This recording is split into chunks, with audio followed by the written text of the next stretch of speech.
চি চি চি, কি কাণ্ডি কি কাণ্ডি! মা ওই মেয়েকে এমন দ্বারা অপমান করলো যে মেয়ে আমাদের কখনো কিচ্ছুটি চায়নি, কোনো বায়না করেনি। মাত্র একখানা গয়না চেয়েছিল, তাও মুখ পুটে।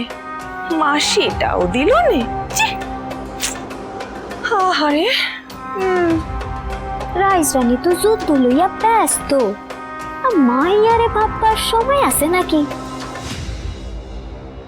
শোনো মে,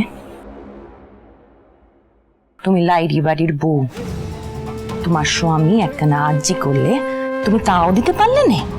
হ্যাঁ, তোমার মায়ের সম্পত্তি তো সাগর সমান, তো সেই সাগর থেকে এক আঁজলা যদি জল তুলে আনা হয়, সাগর কি শুকিয়ে যায়?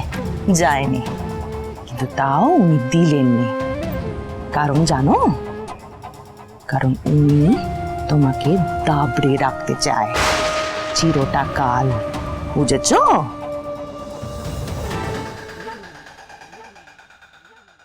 সত্যি তো, মা আমার একটাও বায়না রাখলো না। মা কি বুঝতে পারছে না যে তার মেয়ে নিজের সংসার বাঁচানোর চেষ্টা করছে?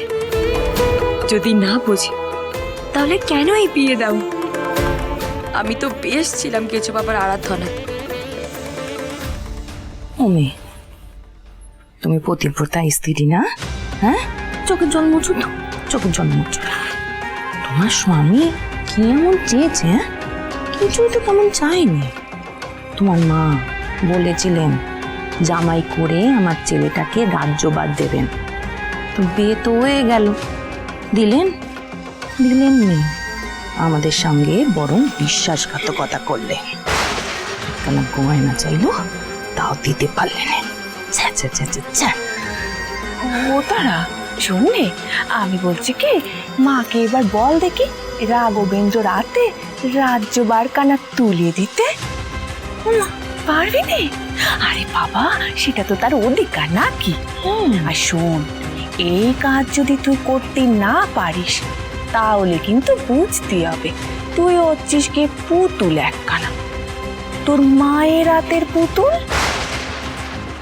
তুমি অনেক ছোট তারা, তাই হয়তো জানো না রাজধর্ম ছেলে খেলা নয়।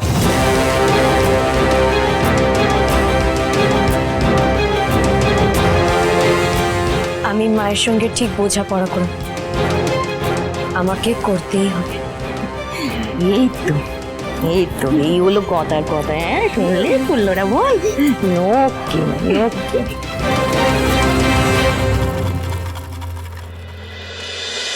রাজ রাজেশ্বরী রানী ভবানী, সোম থেকে রবি প্রতিদিন বিকেল 5টায় স্টার জলসায়।